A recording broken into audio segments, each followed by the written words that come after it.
Buenas a todos, bienvenidos a Tardes Americanas, ¿no? Este ciclo que, ya llevamos 2-3 semestres organizando entre el Instituto Juan de Mariana y el Instituto de Estudios Políticos y Relaciones Internacionales de la Universidad Francisco Marroquín.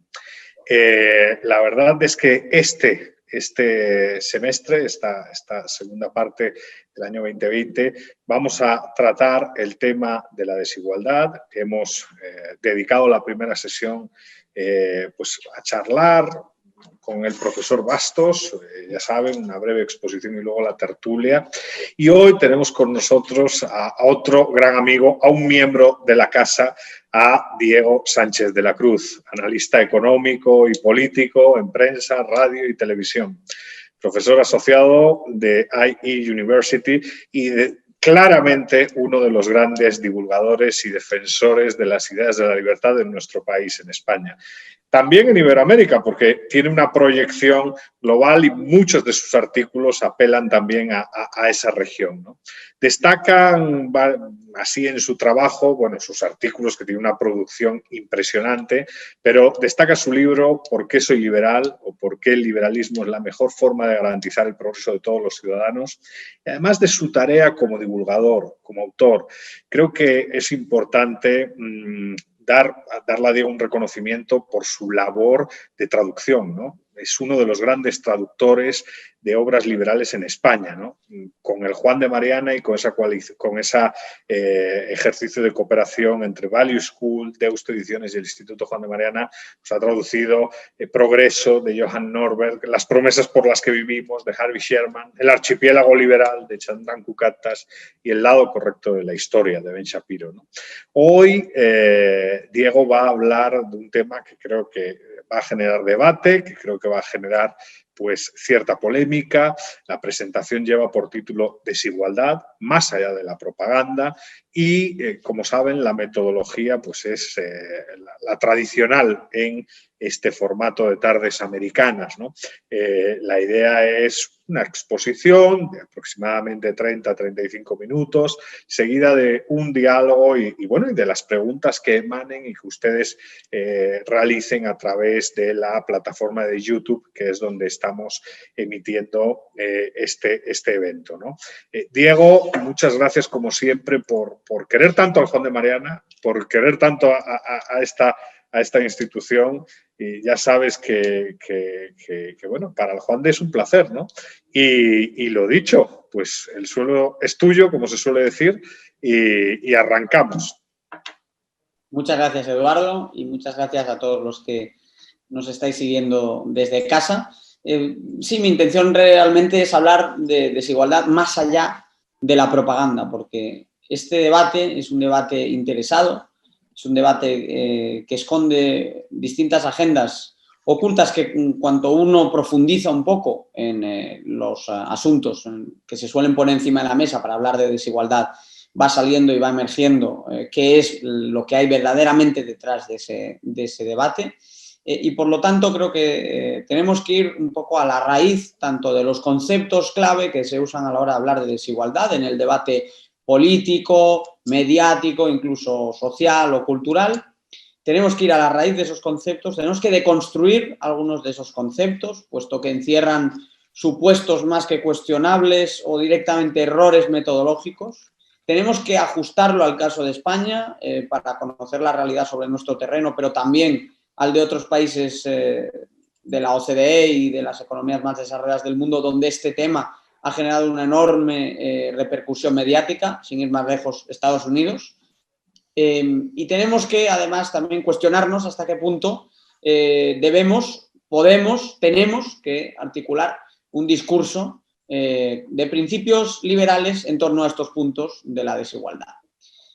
Lo primero que yo quisiera poner encima de la mesa es que hay una desconexión muy grande entre las élites políticas y mediáticas que por un lado nos gobiernan y por otro lado forjan los estados de opinión sobre las grandes cuestiones sociales y económicas. Hay una enorme brecha, una enorme desconexión entre los asuntos que preocupan a esas élites y los que preocupan al individuo a la familia y al ciudadano de a pie de calle. Es decir, las preocupaciones en las altas esferas del mundo público y del ámbito mediático se alejan mucho de aquellos asuntos que preocupan, que angustian, que generan desasosiego entre nuestros vecinos, nuestros amigos, nuestros familiares y todas las personas del entorno común que tenemos más allá, insisto, de nuestros líderes públicos. Y esa desconexión en muchos asuntos es especialmente evidente, puesto que se generan discursos oficiales que nada tienen que ver con el habla de la calle. La cuestión de la desigualdad demuestra que especialmente la izquierda política y muchas veces la derecha por claudicación y seguidismo o en ocasiones por convencimiento es capaz de seguir el discurso imperante sobre estos temas, marcar el discurso imperante sobre estos temas, a pesar de que no existe una preocupación ciudadana muy honda en torno al tema de la desigualdad. Los estudios de opinión son claros. Los estudios de opinión, como digo, son claros. Cuando se preguntan a los ciudadanos cuáles son sus grandes preocupaciones o cuáles son sus prioridades, tanto en España como en la gran mayoría de países de nuestro entorno, se habla, por ejemplo, de empleo. A la gente le preocupa tener un puesto de trabajo y tener un plato de comida caliente todos los días en su casa. Y esa suele ser, por lo general, la gran preocupación de los ciudadanos. El empleo, por cierto, se opone al desempleo, que tiende a ser sinónimo no necesariamente de pobreza, pero sí de necesidad. O sea que podemos establecer una cierta equivalencia en que lo que a la gente le preocupa, sus prioridades de debate político, económico y social, empiezan por tener un sustento básico con el que ganarse la vida. No tiene nada que ver, por lo tanto, con ganar más o menos en comparación con otros, sino con ganar lo suficiente. Tener el sustento básico, tener el empleo que le permite a cualquier ciudadano ponerse en pie y lanzar su proyecto de vida. En segundo lugar, suele haber una gran preocupación por la economía en su conjunto.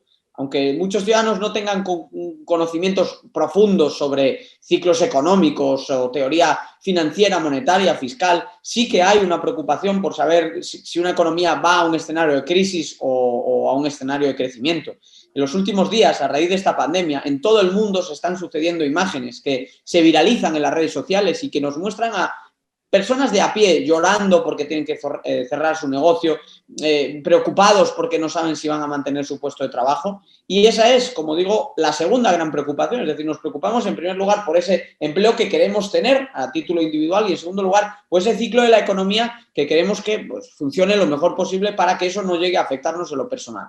Luego, dependiendo del país, nos encontramos con otro orden de prioridades. Hay países donde la seguridad ciudadana o la inmigración son asuntos que generan desasosiego, preocupación o inquietud entre las personas. Hay otros países donde se habla específicamente de corrupción pública, también en algunos casos privada. Y en estos casos, evidentemente, en esta situación actual, el COVID-19 es otra de las grandes preocupaciones que tienen los ciudadanos. Por lo tanto, cuando cogemos esas encuestas de opinión que se hacen en España, en Europa, en Estados Unidos y en buena parte del mundo para medir qué es lo que le importa a la ciudadanía, qué es lo que le preocupa, cuáles son sus prioridades, qué es lo que quieren que se solucione y que funcione lo mejor posible, la desigualdad simple y llanamente no aparece. Digo que hay una enorme desconexión, por lo tanto, porque la desigualdad, sin embargo, sí es un tema recurrente entre nuestras élites políticas y mediáticas, como también lo es, por poner otro ejemplo, el cambio climático. Y sin entrar en profundidad de si deberíamos o no prestarle atención a esas cuestiones, lo cierto es que, desde luego, que dentro de la jerarquía de preocupaciones que tienen los ciudadanos no está el caso de la desigualdad y así lo reflejan sistemáticamente las encuestas. Esto, por lo tanto, debería invitarnos ya a ser un poco recelosos sobre el énfasis que se pone en la desigualdad como gran problema de debate público en la actualidad. De hecho, en la inauguración de su segundo mandato, el presidente estadounidense Barack Obama pronuncia una frase muy recordada por cualquiera que siguiese la actualidad estadounidense, en la que viene a definir la desigualdad como el gran reto que va a marcar nuestro tiempo y nuestras circunstancias. Como hemos podido ver ahora, lo mismo se ha dicho de, por ejemplo, el cambio climático. Era el gran debate en los meses previos a la pandemia. Greta Thunberg y otras figuras del movimiento más pesimista en el tema del cambio climático estaban copando todas las portadas, todo el debate político. Sin embargo, en cuanto falta en empleo, en cuanto hay una emergencia sanitaria, en cuanto los ciudadanos tienen unas dificultades certeras delante de sí, pues vuelve a resultar evidente que este asunto de la desigualdad tiene cierta o descansa ciertamente en los intereses que existen desde la esfera política y desde la esfera mediática, principalmente del espectro político y mediático que está a la izquierda del centro, es decir, la izquierda política y mediática de hablar de estos temas. Entonces, cuando se habla de desigualdad, para empezar, yo creo que tenemos que ser recelosos sobre por qué se insiste tanto en el tema de la desigualdad, quiénes quieren hablar tanto de desigualdad y especialmente si se trata de un debate neutro o de un debate que efectivamente, más allá de un diagnóstico sobre el que ahora vamos a hablar, se plantean o no propuestas que se puedan considerar generalmente aceptables o, por lo contrario, se intente emplear este tema como palanca para introducir medidas indeseables de política económica, que sin duda creo que es el caso de lo que ocurre cuando se habla de desigualdad. La desigualdad es un tema que cuestiono que sea una preocupación ciudadana en base a las mismas encuestas a las que estoy aludiendo y, sin embargo, incluso dando por bueno que fuese un problema, tengo muy claro que las soluciones que se ofrecen para combatir la desigualdad serían nefastas en caso de llevarse a la práctica o, de hecho, han sido nefastas cuando sí han sido llevadas a la práctica en algunos países. Bueno, entonces, cuando se habla de desigualdad, se plantea siempre, además, como una foto fija. ¿Cuánto tiene el 1%? ¿Cuánto gana el 1%? A veces rizamos más el rizo. ¿Cuánta riqueza controla los 10 hombres más ricos del país, las 10 fortunas más grandes del continente, etcétera, etcétera? Incluso, pues como por lo visto siempre hay que ir más allá y casi como en un juego de cartas hay que subir la apuesta, pues hay quienes ya no se conforman con el 0,1 y con el 1% y hay que irse al 0,1% que más gana o incluso al 0,01% que más gana o que más tiene. El problema es que incluso si hablamos del 1, del 20, del 0,1% que más gana o que más tiene dentro de una economía, esa es una foto, como decía, fija, que no nos dice nada sobre cómo ha evolucionado o la renta o el patrimonio de esas personas a las que estamos aludiendo. En ese sentido, llama la atención que el debate sobre la desigualdad social rara vez vaya de la mano de otro campo donde también existe una fecunda literatura económica y que rara vez se incorpora al debate sobre la desigualdad, que es el estudio de la movilidad social. La movilidad social, en gran medida, lo que hace es decirnos si quienes hoy forman parte de los grupos con mayor renta o mayor patrimonio de una economía son también quienes aparecían dentro de esas élites pues hace 5, 10, 15, 20 años. Además, la ventaja que nos da ese enfoque es que nos permite analizar series largas que comparan a lo largo del tiempo cómo le va a las distintas generaciones. Un caso paradigmático en este sentido es Chile, un país que en los últimos años se ha despeñado por el precipicio del populismo y en el que el debate sobre la desigualdad ha generado un enorme interés en torno a titulares que se han sucedido, a pesar de ser tremendamente falsos, y como se puede comprobar, por otro lado, con un repaso razonablemente rápido a la evidencia disponible, pero sí ha calado la idea de que Chile es el país más desigual del mundo. Insisto, sin base alguna en los datos, pero sí ha calado ese discurso. Y en ese Chile, que se ha sentido tremendamente desigual hasta el punto de, como digo, lanzarse por un precipicio y abrir este proceso constituyente que puede minar de forma muy notable las bases de prosperidad que han traído la democracia y la economía de mercado en las últimas décadas. Al margen de esta situación, el ejemplo chileno es bastante notable porque en Chile, en ese Chile en el que la desigualdad no es, como se decía, de las más altas del mundo, sino que se encuentra dentro de niveles intermedios dentro de la región, cuando ajustamos los datos de desigualdad para tener en cuenta la desigualdad entre los jóvenes, compararla con la desigualdad entre los mayores, ejercicio que ha hecho muy bien el profesor Claudio Sapelli, lo que nos encontramos es que las generaciones de chilenos jóvenes tienen niveles de igualdad mucho más altos que los de incluso algunas economías nórdicas. Es decir, que en los paraísos de la igualdad hay más desigualdad que en ese Chile, que, insisto, se ha convencido a sí mismo de que tenía más desigualdad que cualquier otro país. Pero claro, eso sucede cuando ajustamos los datos mínimamente, cuando tenemos en cuenta la desigualdad por franjas de edad o cuando comparamos la movilidad social a lo largo de los años. También en ese epígrafe de movilidad social llama la atención el caso de Chile, porque Chile es uno de los países en el que mayor porcentaje de ciudadanos que proviene del estrato 5 dentro de la división de renta, es decir, del 20% que menos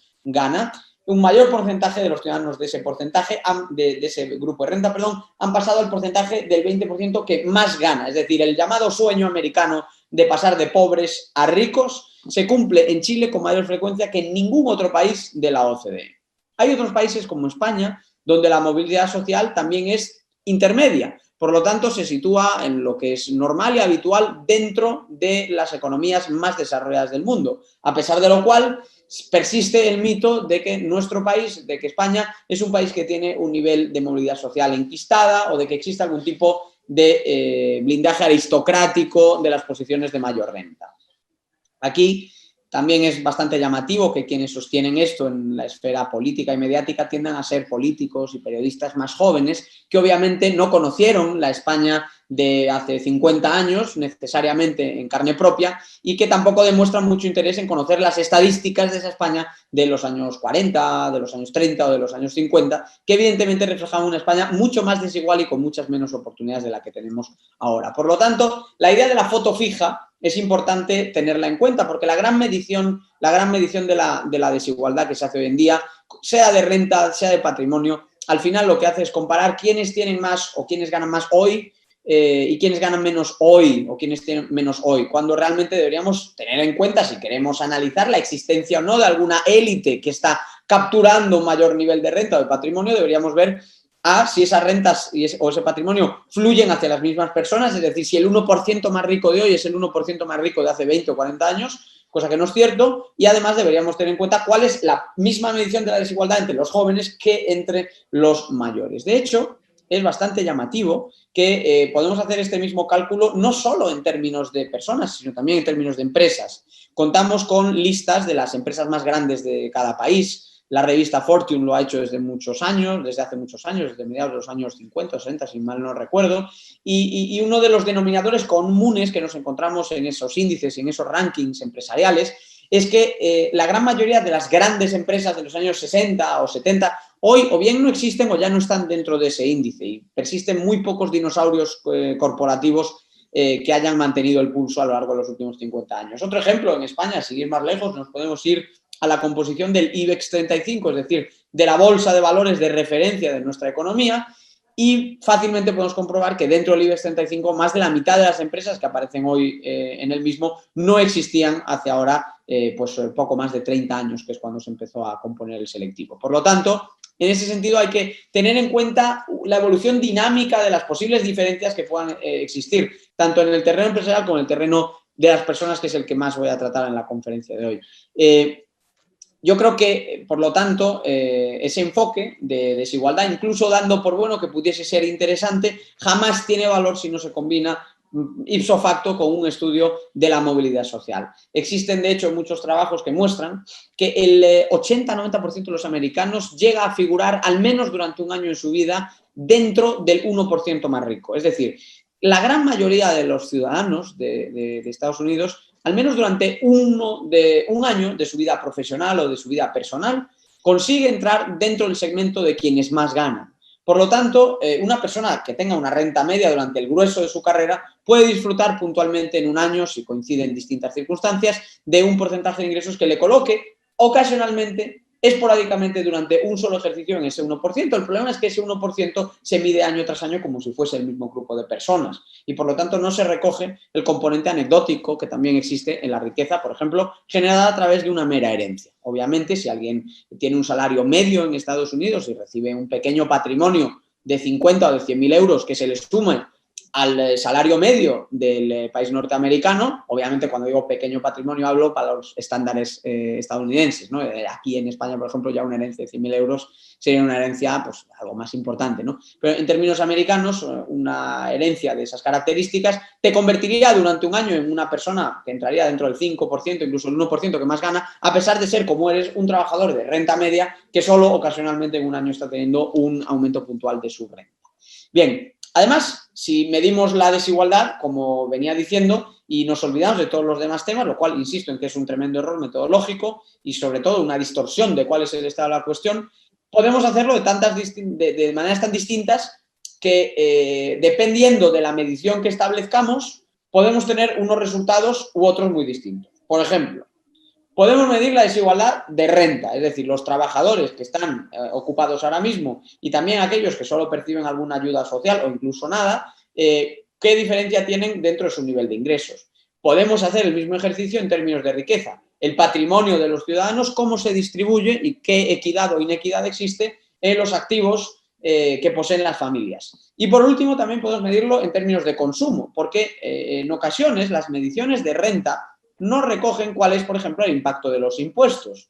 De modo que, aunque se incorpora el salario bruto de los trabajadores, no se mide su capacidad de consumo, es decir, su gasto neto, que es lo que mide, según muchos autores, la capacidad verdadera de tener o no más oportunidades de acceso a bienes y servicios en el día a día. Bien, tomemos estos tres mismos criterios y tomemos el caso de España. El ejemplo de nuestro país es esclarecedor. Si nos fijamos en la desigualdad de renta en la Unión Europea, nosotros estamos por encima del promedio. Si nos fijamos en la desigualdad de riqueza, España es uno de los países con menor diferencia en el patrimonio de sus ciudadanos, principalmente porque somos un país de propietarios. Y por último, si nos fijamos en la desigualdad de consumo, resulta que España está en el promedio europeo. Por lo tanto, ¿a quién le debemos hacer caso? ¿A quien nos dice que tenemos que preocuparnos mucho porque la desigualdad de renta es elevada?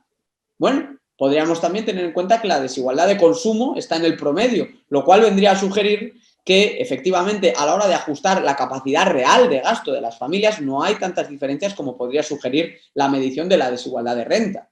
Y si nos fijamos en la desigualdad de patrimonio y tomamos ese enfoque, pues el hecho de estar por debajo, muy por debajo del promedio europeo, de hecho, al contrario que los países nórdicos, de los que se habla muchas veces como ejemplo de equidad y que, sin embargo, tienen enorme desigualdad en términos de riqueza entre sus ciudadanos, podemos encontrar que entonces España estaría mejor que el promedio, mejor que esos países referentes y, por lo tanto, lejos de ser un problema, la desigualdad sería un asunto que hemos conseguido resolver bien.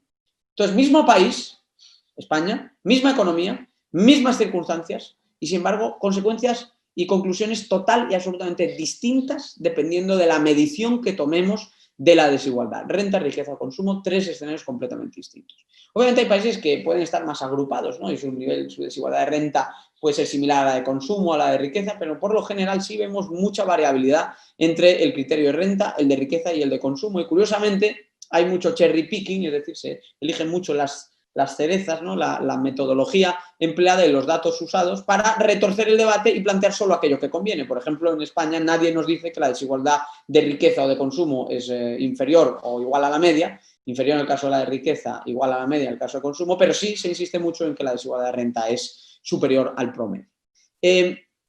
La de renta, en cualquier caso, el debate sobre la desigualdad de renta también es especialmente significativo porque en España, cuando luego estudias las variables de la desigualdad de renta, te encuentras, oh sorpresa, con que el 80% del aumento de la desigualdad se produjo por el fortísimo aumento del paro. Esto, por lo tanto, quiere decir que el enorme desempleo provocado por la gran recesión tuvo una incidencia directa en los niveles y en los indicadores de desigualdad de renta. Cabría preguntarse entonces cuál era el verdadero problema que se escondía detrás de esas cifras. ¿Tenía España un problema de empleo o tenía España un problema de paro?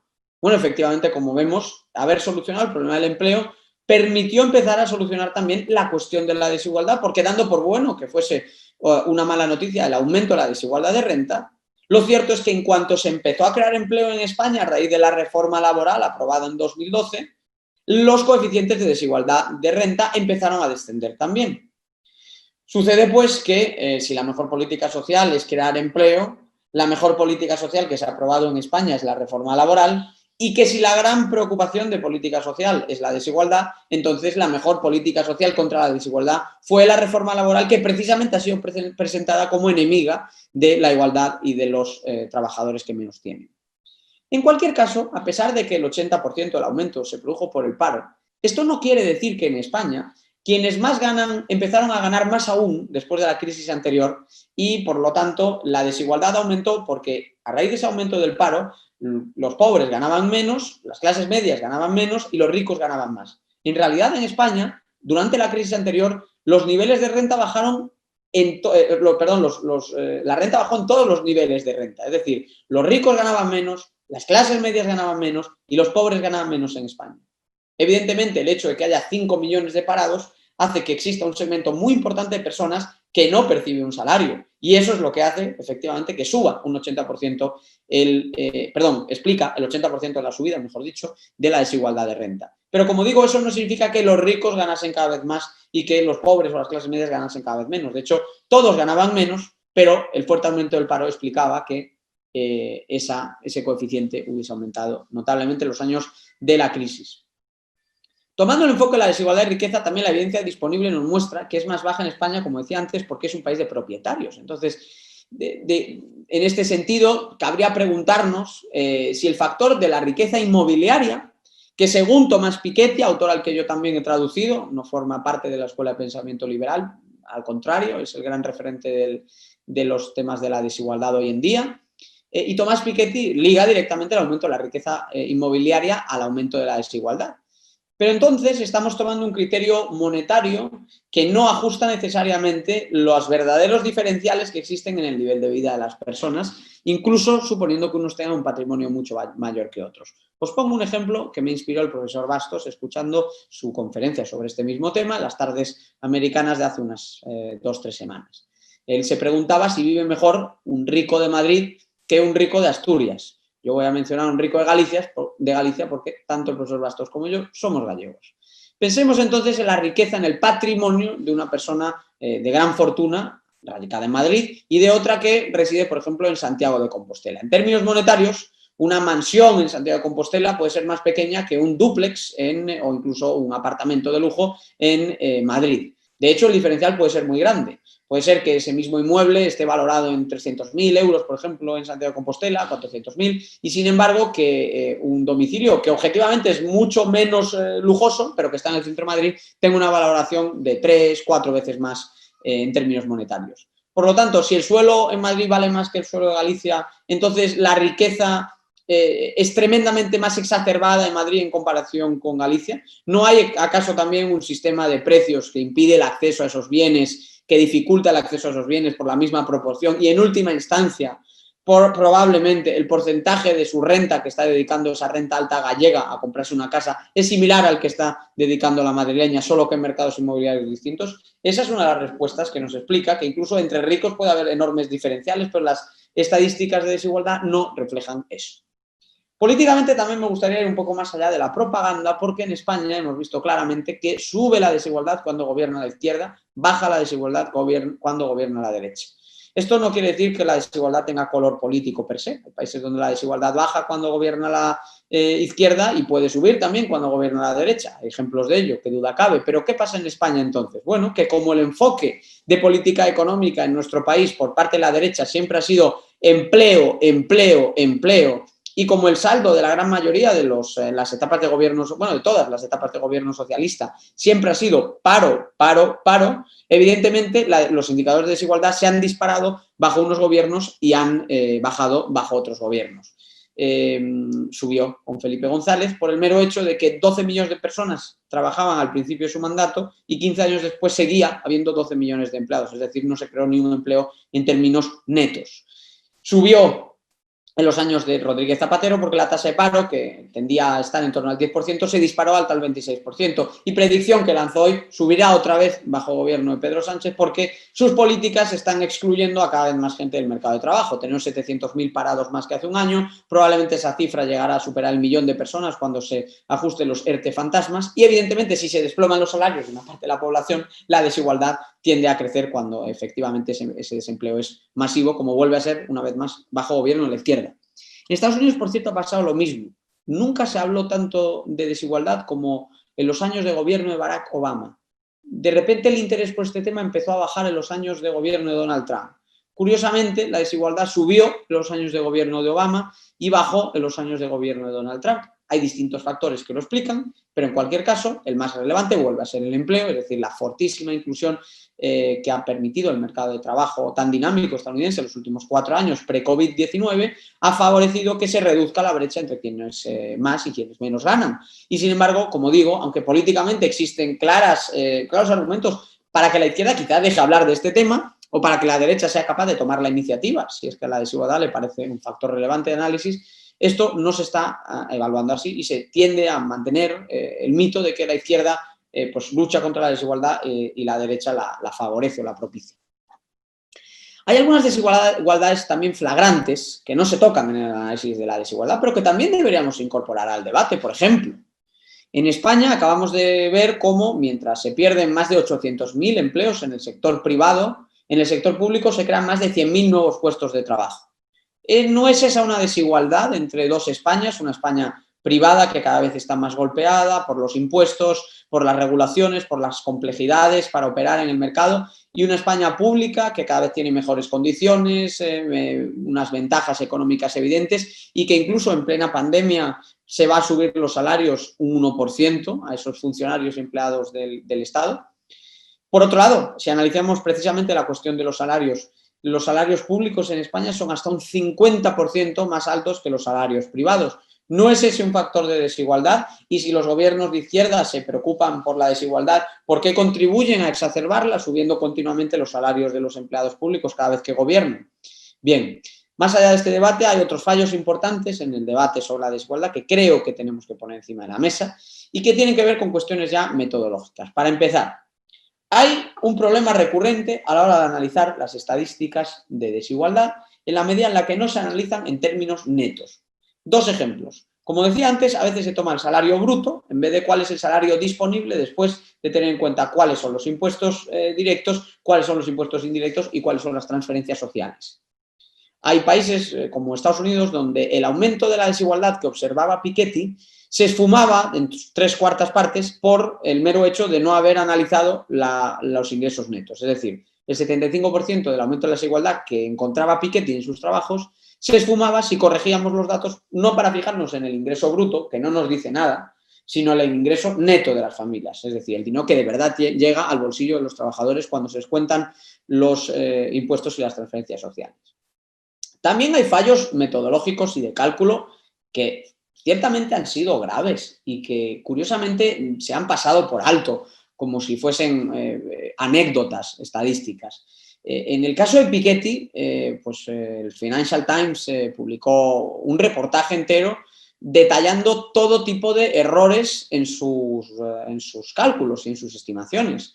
Hay otro ejemplo también muy famoso, el de Branko Milanovic, otro economista reputado y adorado por el mainstream, que pues bueno, trazó una famosa curva de elefante, ¿no? Hablaba de cómo se distribuía la renta a nivel mundial y venía a decir que el gráfico tenía forma de elefante, ¿no? Pues se popularizó el gráfico de la curva del elefante. Resultó, sin embargo, que cuando se incorporaron debidamente los ingresos de las economías emergentes, cosa que Milanovic no había hecho de forma apropiada, la forma del elefante se esfumaba y la desigualdad a nivel global no solo no tendía a aumentar, sino que se reducía. Por lo tanto, la tesis central del famoso elefante Milanovic se vino abajo en cuanto se verificaron cuáles eran los datos que estaban detrás de ese gráfico.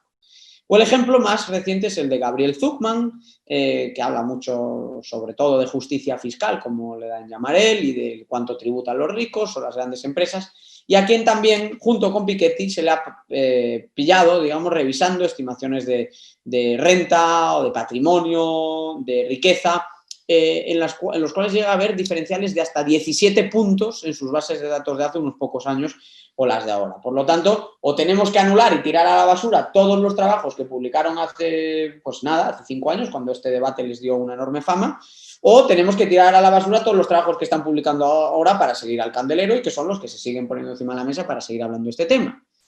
Hay incluso algunas estadísticas que tienen, por definición, tal anclaje estadístico que es prácticamente imposible que se reduzca la desigualdad, porque hay países donde la desigualdad, como Reino Unido, donde las mediciones oficialistas de desigualdad se miden como distancia frente al salario mediano o al salario medio. Entonces, por mera construcción matemática, puede darse el caso de que aunque todo el mundo gane más dinero o incluso la desigualdad en la distribución general de la renta sí se esté reduciendo, como la distancia respecto al salario medio o mediano no se haya achicado, no se reduzca la desigualdad en esas tasas oficialistas que gustan a muchos analistas, pero no suceda lo mismo en términos absolutos. En España esos indicadores les llamamos pobreza relativa. no miden la pobreza porque no miden el acceso a los bienes básicos, sino que miden las diferencias de ingreso. Y efectivamente podemos ver muchas veces que en España se reduce la pobreza y sin embargo sube el indicador de riesgo de pobreza. ¿Por qué? Porque no es un indicador de pobreza, sino que es un indicador relativo de salarios que no nos dice nada sobre la situación de los pobres. Y por otro lado, ¿cómo medimos la desigualdad? Yo antes ponía el ejemplo de Madrid versus Galicia, podríamos poner ejemplos de otras muchas regiones. ¿Cómo medir la desigualdad en todos Estados Unidos si no tiene nada que ver, sin ir más lejos, dentro de California, la economía de la ciudad de Sacramento con las zonas más acaudaladas de Silicon Valley y San Francisco? ¿Cómo comparar la riqueza que se puede generar en un estado como Texas con territorios muchísimo más pequeños que hay dentro de la Unión? O cómo llevar hasta el extremo la discusión sobre la desigualdad basándonos en Nueva York. Si dentro del estado de Nueva York las grandes fortunas están todas concentradas en unos pocos códigos postales y si aislamos a esos súper ricos cuyo mercado no es local ni nacional, sino que son empresarios e inversores con un mercado global y que brindan servicio al conjunto de la economía global a través del sector financiero, si aislamos esos datos son uno de los territorios que tienen de repente menos y no más desigualdad. Bueno, eso es un debate que tenemos que plantearnos.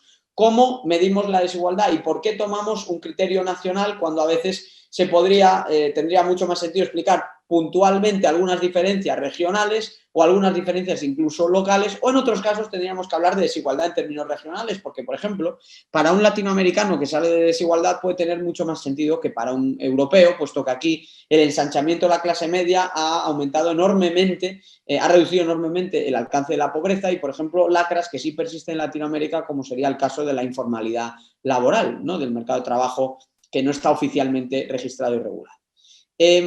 Voy terminando. También quería tocar algunos temas, ¿no? Vivimos en un mercado global. Un mercado global, por definición, va a generar unos retornos mucho más elevados para todo aquel que sea capaz de conquistarlo, al menos en primera instancia, con la creación de un nuevo producto o servicio.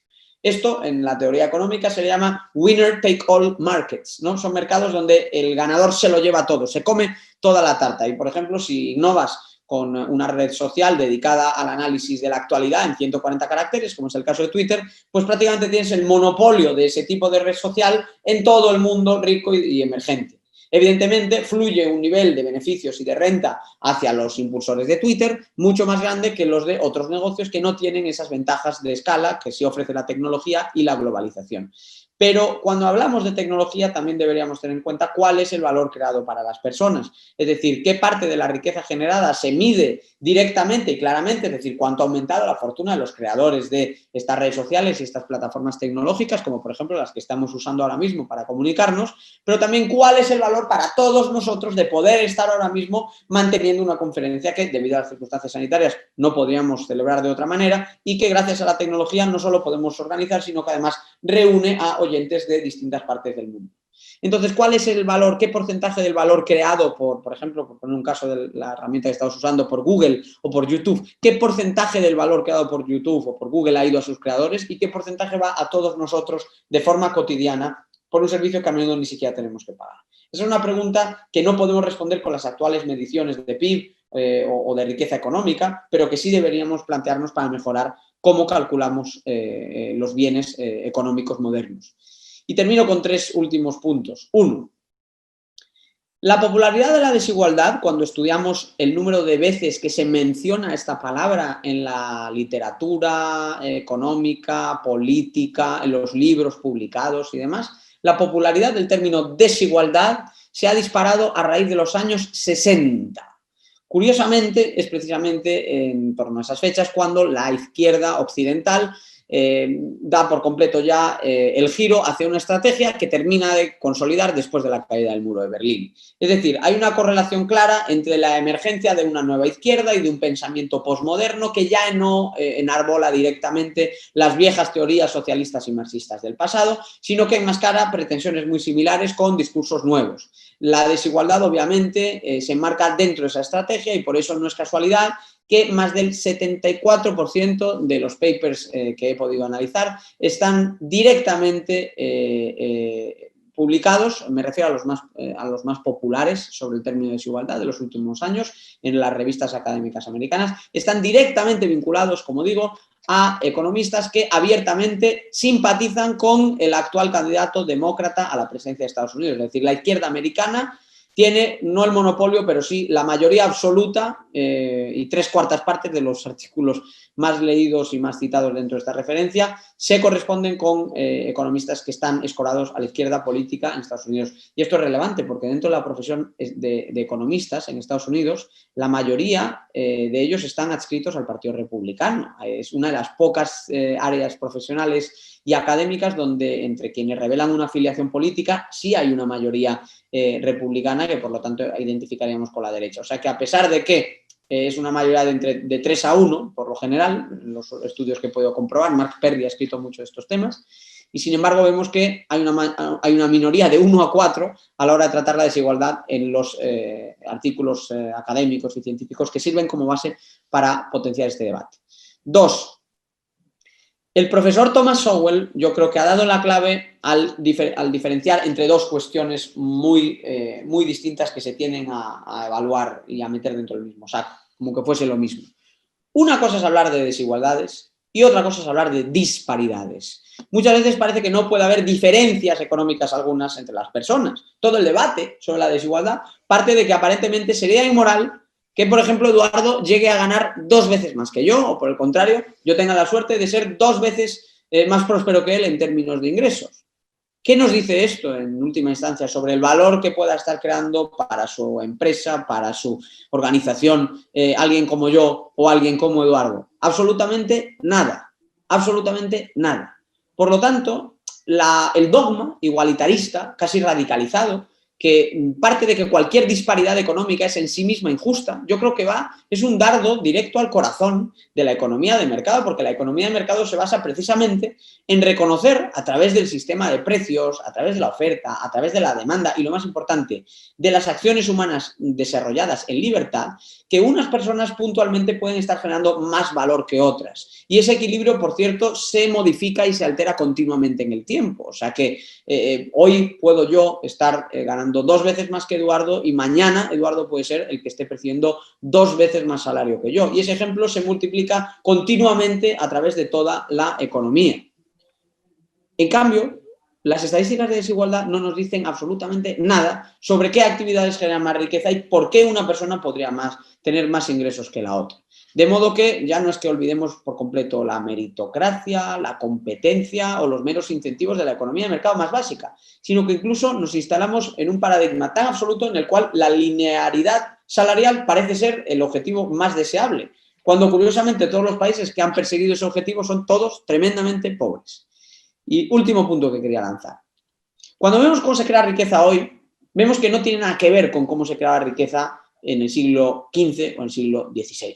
La riqueza heredada era por aquel entonces el patrón en la transmisión de patrimonio. Hoy en día las grandes fortunas por lo general se corresponden con empresarios hechos a sí mismos.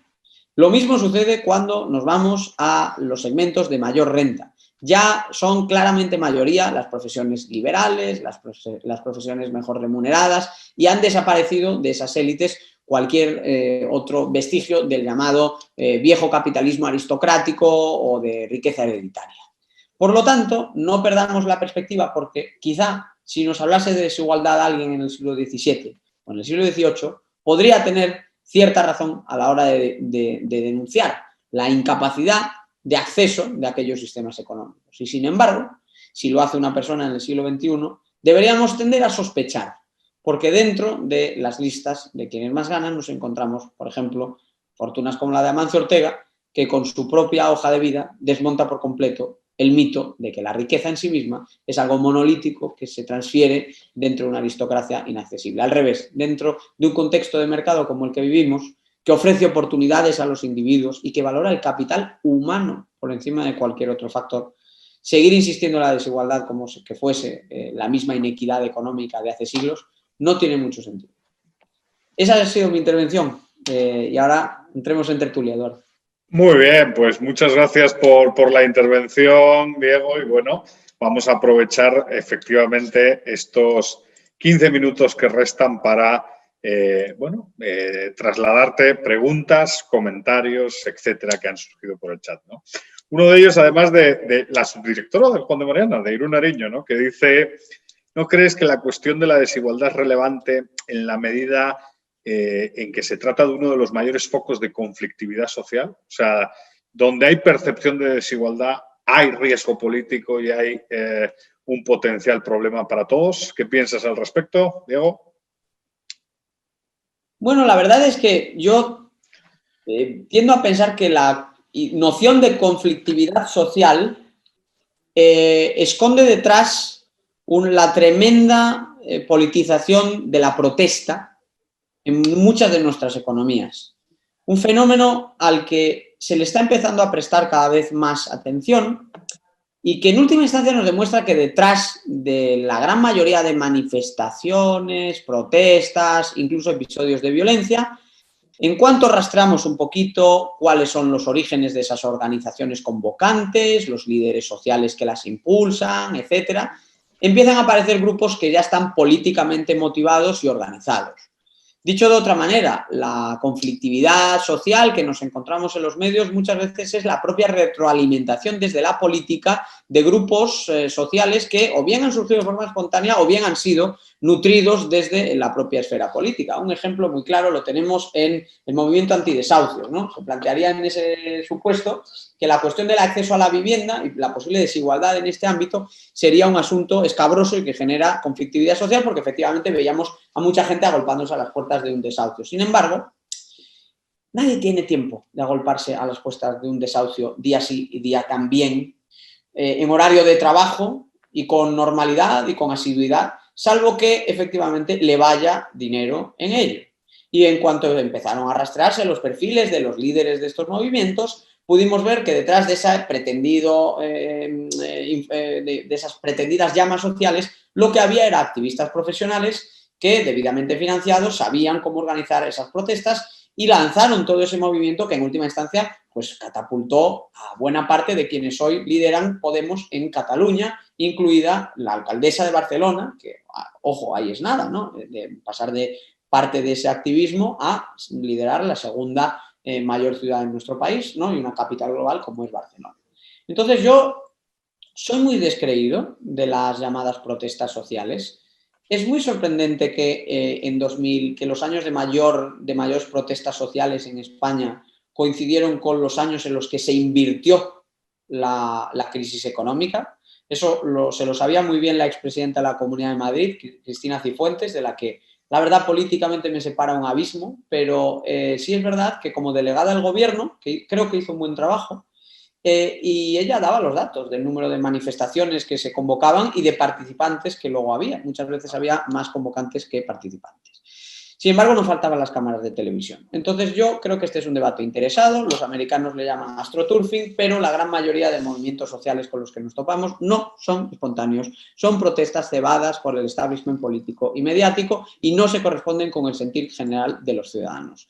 Y de hecho, en gran medida, pues por eso el movimiento que llevó a la presidencia Donald Trump cogió por sorpresa a tanta gente, porque en la medida en que en los medios no se reflejaban el malestar de millones de ciudadanos con la era Obama y en la medida en la que la cobertura mediática tendía a presentar la era Obama como un bálsamo de bienestar para la gran mayoría de americanos, pues obviamente eso se fue desmontando con el paso del tiempo en cuanto la gente, pues en este caso, acudió a votar en masa a un candidato al que no se le daba ninguna opción porque su discurso se entendía, no encajaba dentro de la protesta permitida y el marco establecido de lo que era o no tolerable como activismo social. Hay un tema... No. Sí. Hay un tema ahí que, claro, efectivamente.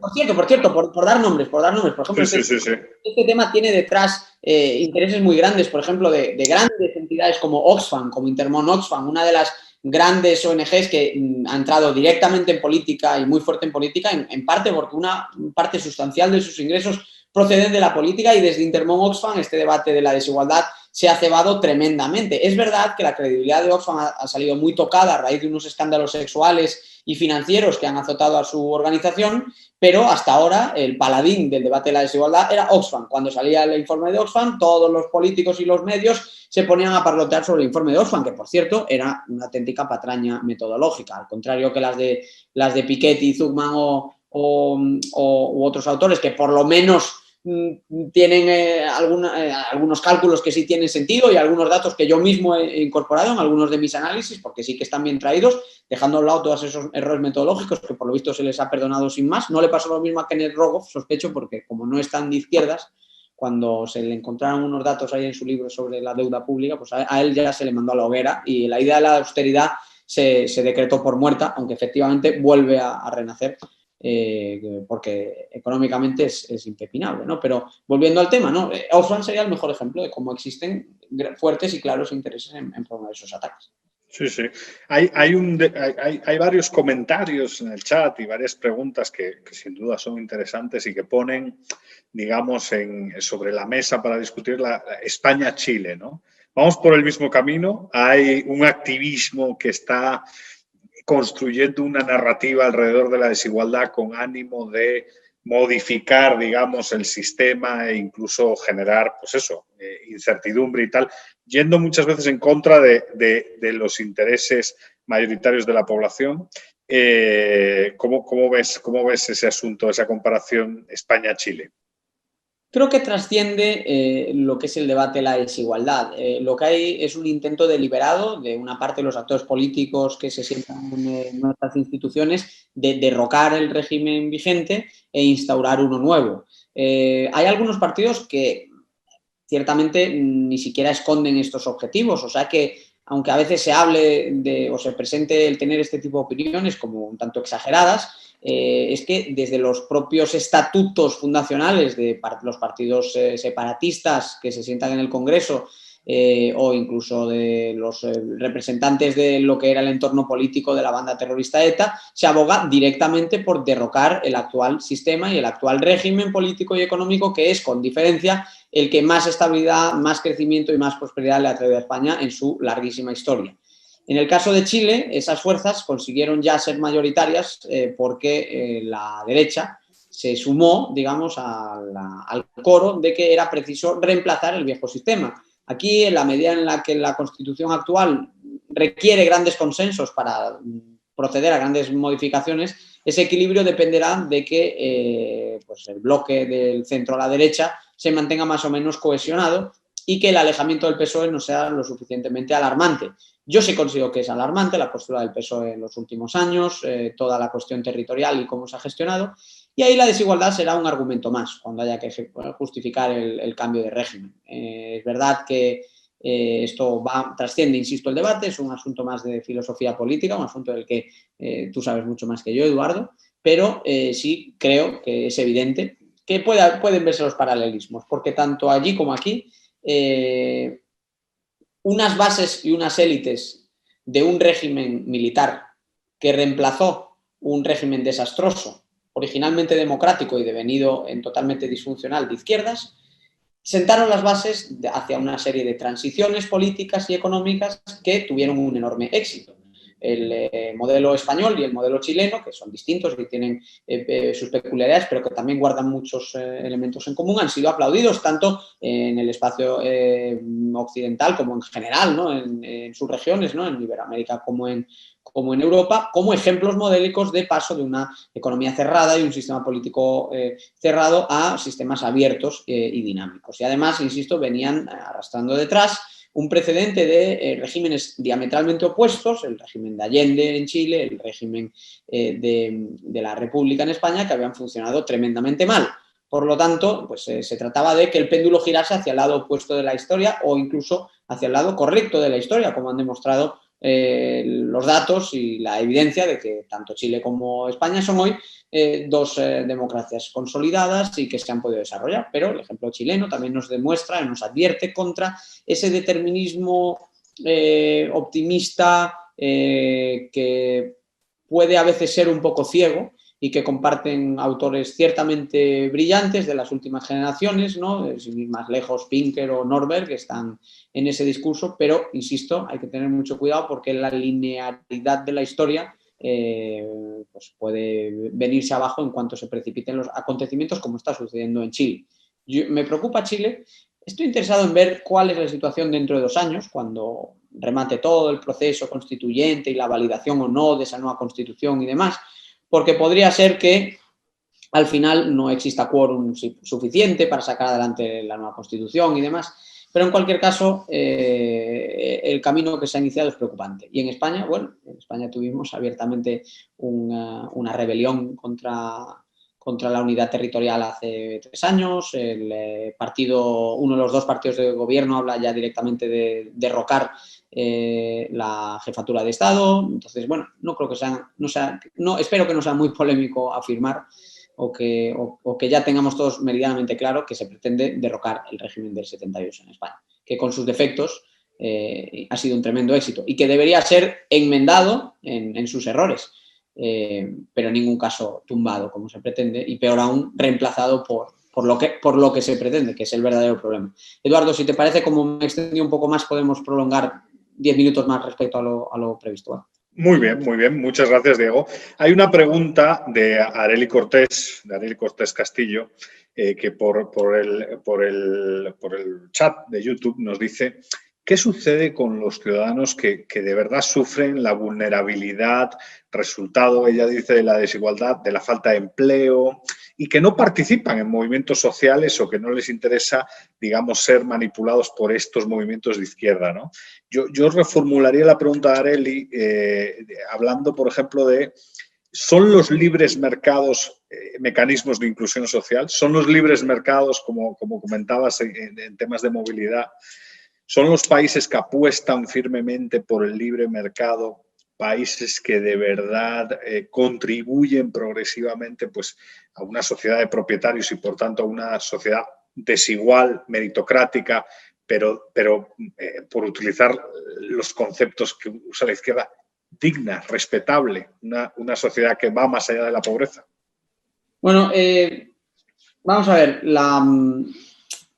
Estaba intentando buscar un artículo que publiqué recientemente sobre ese tema, ¿no? Pero la prueba del algodón al final la tenemos comparando cuál es la pobreza en las economías más libres y las menos libres. Existe un diferencial muy pronunciado. El pobre del mundo rico es 10 veces más rico que el pobre del mundo pobre, pero incluso es más rico que el rico del mundo pobre en algunos casos.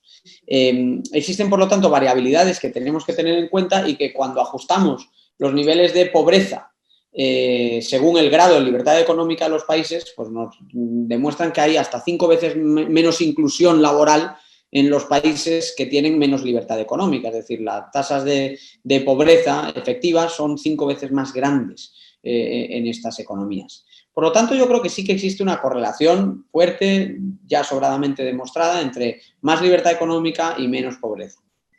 Pero también es importante tener en cuenta que dentro de la economía de mercado se producen shocks muy fuertes asociados a la inmensa, tremenda competencia que propicia los mercados globales, porque evidentemente hay industrias que en las últimas décadas han pasado de competir con 20 países de referencia a hacerlo con 200 y de estar en una economía de 1.000, 2.000 millones de personas a moverse en una de 7.000 millones de personas. Por lo tanto, es fundamental que no existan barreras a la adaptación y que se favorezca un terreno de juego más o menos equilibrado, que propicie un grado de libertad económica muy elevado y que evite trabas o situaciones que tiendan a propiciar desigualdades. Por ejemplo, las industrias europeas o norteamericanas se han impuesto a sí mismas unos estándares medioambientales que son mucho más estrictos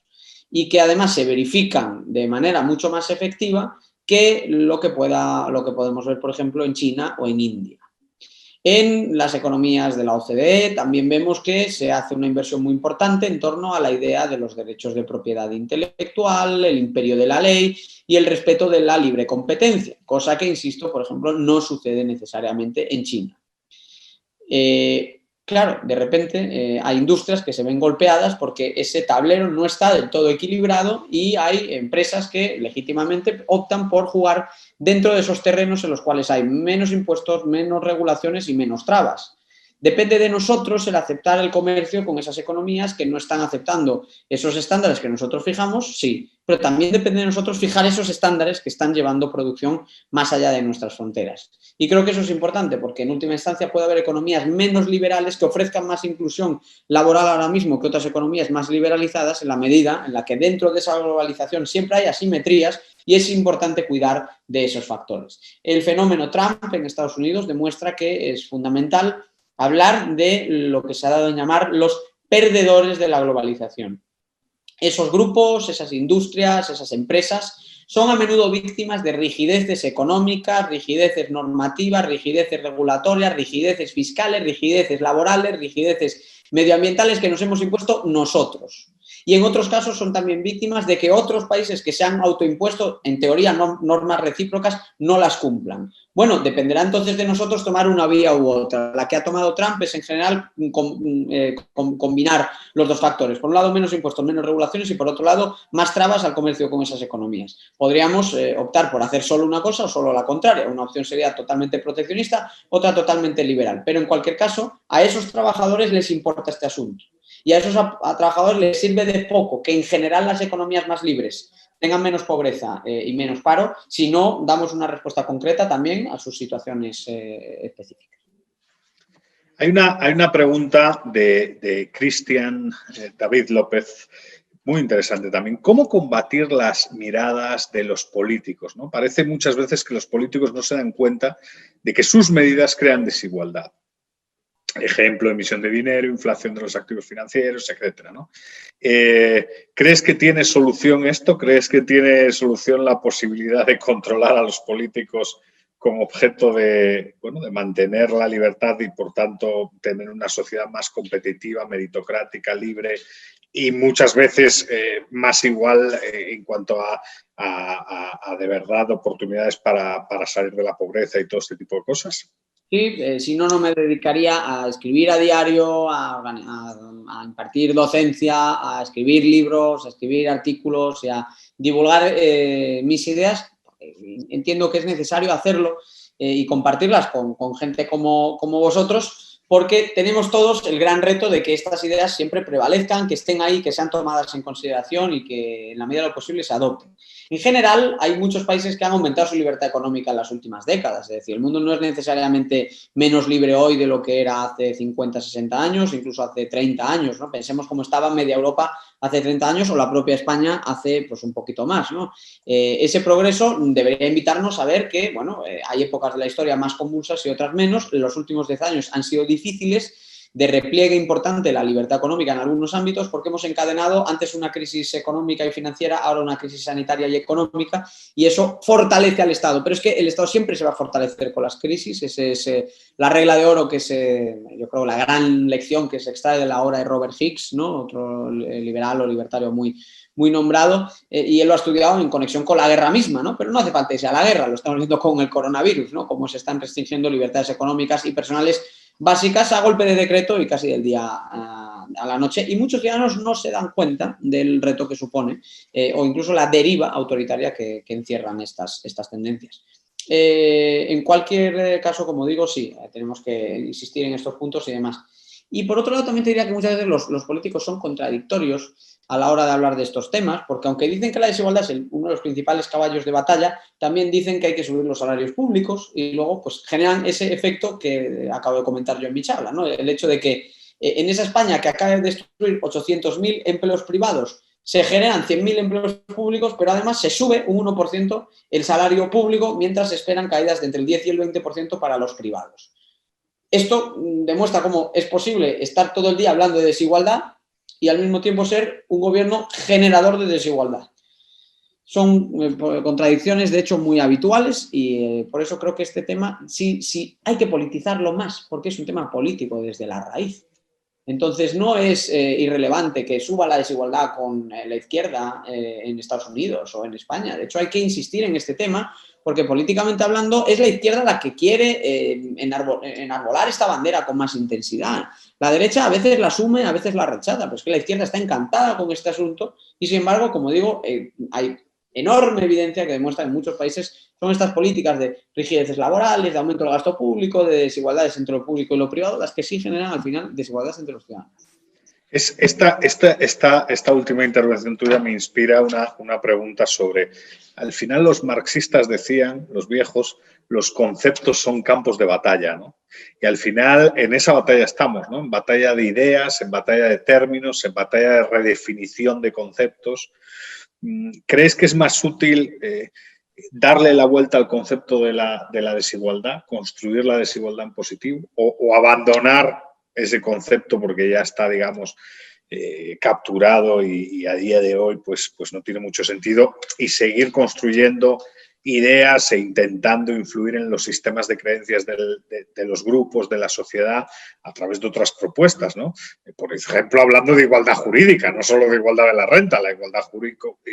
¿Cómo ves esa batalla? Porque al final yo sí creo que la cuestión de los conceptos como campos de batalla es relevante en nuestros días, ¿no? Porque si no, no podemos construir narrativas, ¿no? Si no, no podemos influir en los tomadores de decisión y todo ese tipo de cosas.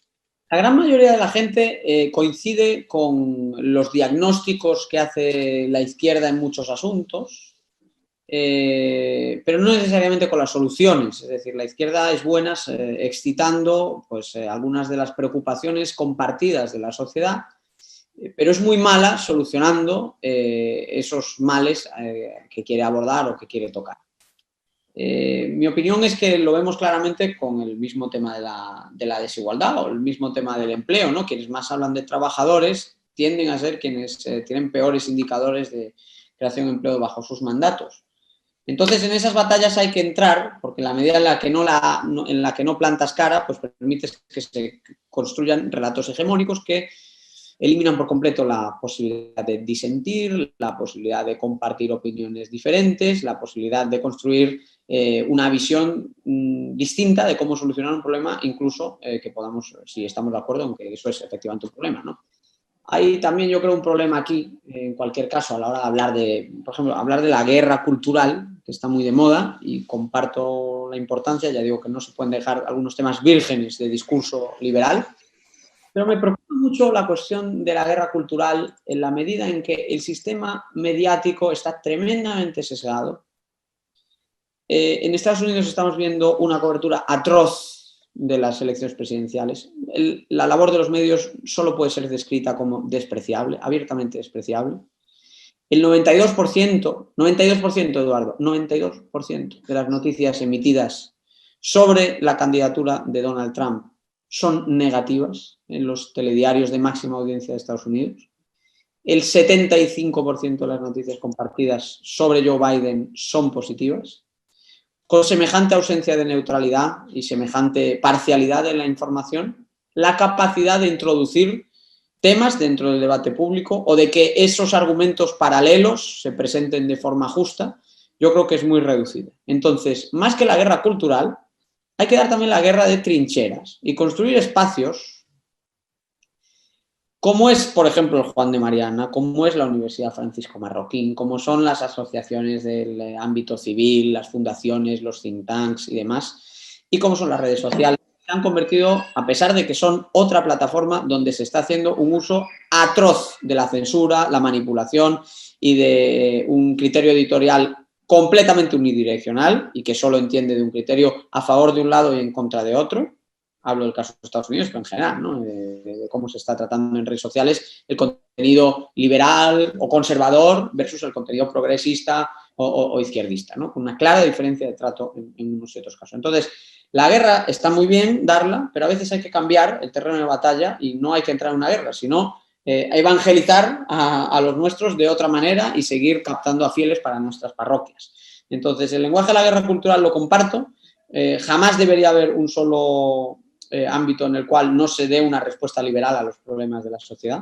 Pero, ojo, no solo, o la obsesión no puede ser la guerra cultural, la obsesión tiene que ser evangelizar, llevar el mensaje, llevar el discurso a masas de población que poco a poco lo están conociendo por caminos no convencionales, porque, insisto, el trabajo de los medios de comunicación está siendo en muchos casos verdaderamente lamentable, y en el caso de la desigualdad, igual. Es decir, yo he estado discutiendo de desigualdad por ejemplo, con una señora pensionista de 95 años, ¿no?, que contaba lo mal que le costaba llegar a fin de mes. Entonces, el caso anecdótico se me presentaba en televisión como contrapunto a lo que yo estaba argumentando en base a datos oficiales y de aplicación general.